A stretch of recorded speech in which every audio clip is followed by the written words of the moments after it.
Donc salut à tous, moi c'est Carlos. Si vous me suivez depuis le début, vous savez que je partage chaque semaine mon avancée jour par jour en fait, tout simplement. Et aujourd'hui on va parler d'un moment crucial, ma toute première vente en dropshipping les gars. Je vais tout vous raconter des préparatifs aux ajustements jusqu'à ce moment inoubliable. Le petit chouing, magnifique. Donc merci aux quelques retours que j'ai eu en commentaire et tout ça. Ça a été constructif, il y a certaines personnes qui, franchement, ils ont été très bienveillantes, vraiment merci beaucoup, les petits messages que j'ai reçus, etc. Donc ça m'a permis d'avancer aussi et de me sentir un peu moins seul dans tout cet univers. Donc merci beaucoup. J'espère que ça va continuer comme ça et que vous serez beaucoup à suivre cette chaîne et l'aventure, quoi. Alors,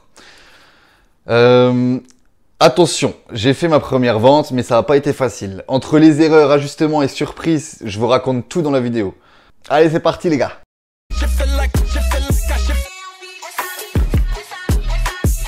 Donc on se rappelle de ce que j'avais fait dans la première vidéo. Jour 1, lancement officiel de mes 3 boutiques Shopify.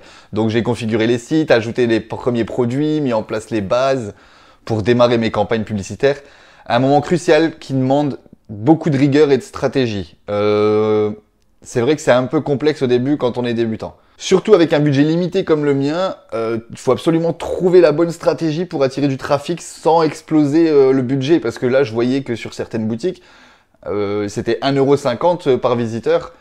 Alors peut-être que c'est pas trop énorme en gros, mais puisque j'ai pas de vente, c'est un peu compliqué. Là, cette boutique-là, en l'occurrence, j'arrive à être autour des 80 centimes par visiteur. Je trouve ça pas mal, mais j'aimerais améliorer ce taux encore. Je sais pas trop comment faire.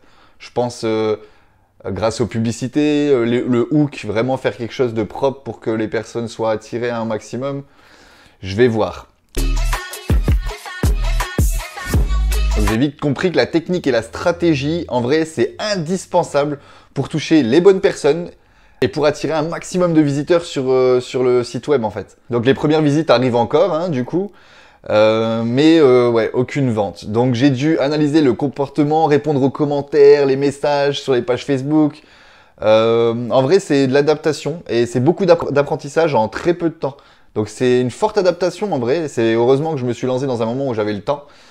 Parce que ça demande beaucoup d'apprentissage et en un peu de temps en fait. Donc il faut vraiment être au taquet pour apprendre. Et bien sûr, comprendre tout autour de ce qui se passe le client. Moi, je commence à avoir quelques retours de clients. Il y en a un qui m'a clairement dit j'achète pas sur votre site, ça a l'air d'être une arnaque. Bon, c'est pas sympa, mais bon, c'est tout, on va réaméliorer ça.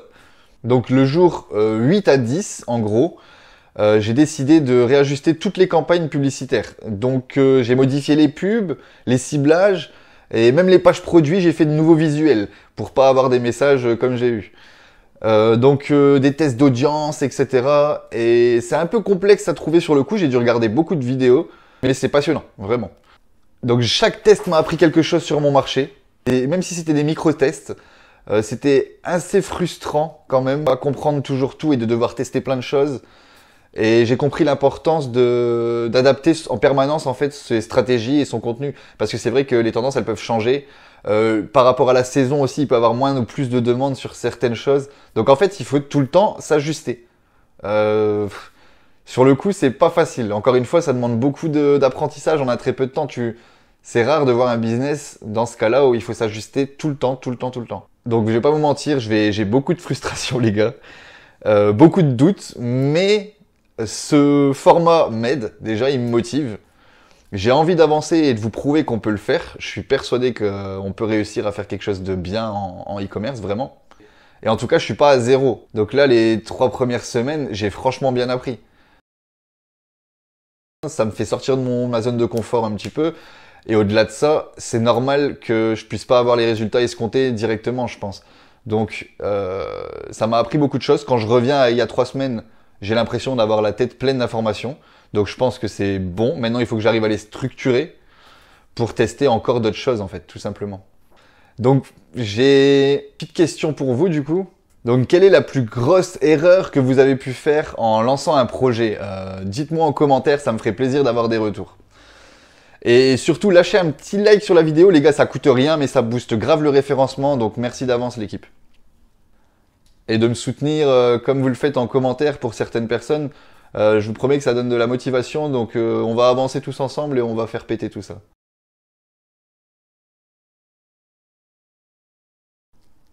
Grand moment, ma première vente. Donc j'ai littéralement crié quand j'ai vu la notification Shopify. Vraiment le petit chouing, c'est magnifique.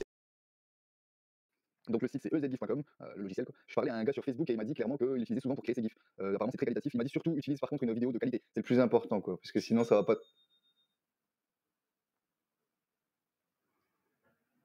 Mais non.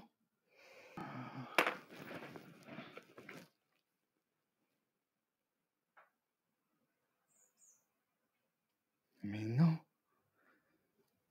C'est filmé en plus les gars, j'ai eu une commande. C'est peut-être une petite somme, parce que c'est vrai que c'est 39 €, mais pour moi c'est une énorme victoire après toutes ces galères, vraiment. Donc j'ai dû dépenser pas mal d'argent pour faire cette vente, mais au moins il y en a une quoi. C'est vraiment ça le plus important pour moi, je trouve. Déjà de 1, ça me prouve que ça marche. J'ai réussi à vendre quelque chose à quelqu'un, une personne physique, grâce à Internet. Déjà rien que ça c'est la folie.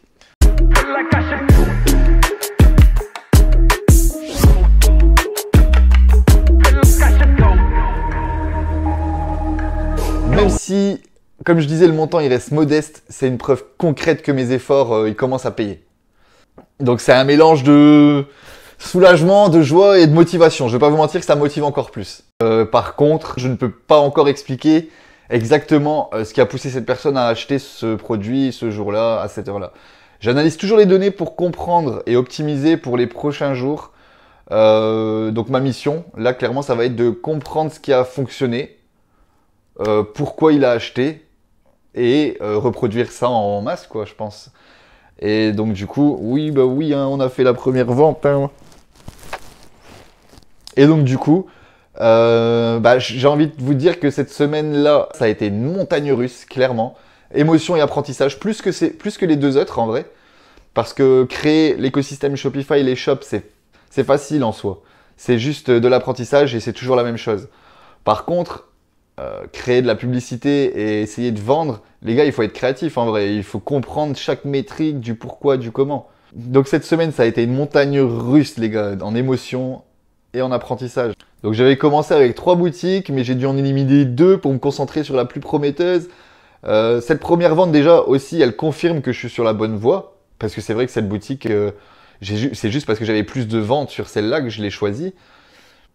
Donc les autres, elles sont pas encore coupées, mais malheureusement, j'ai plus de publicité dessus.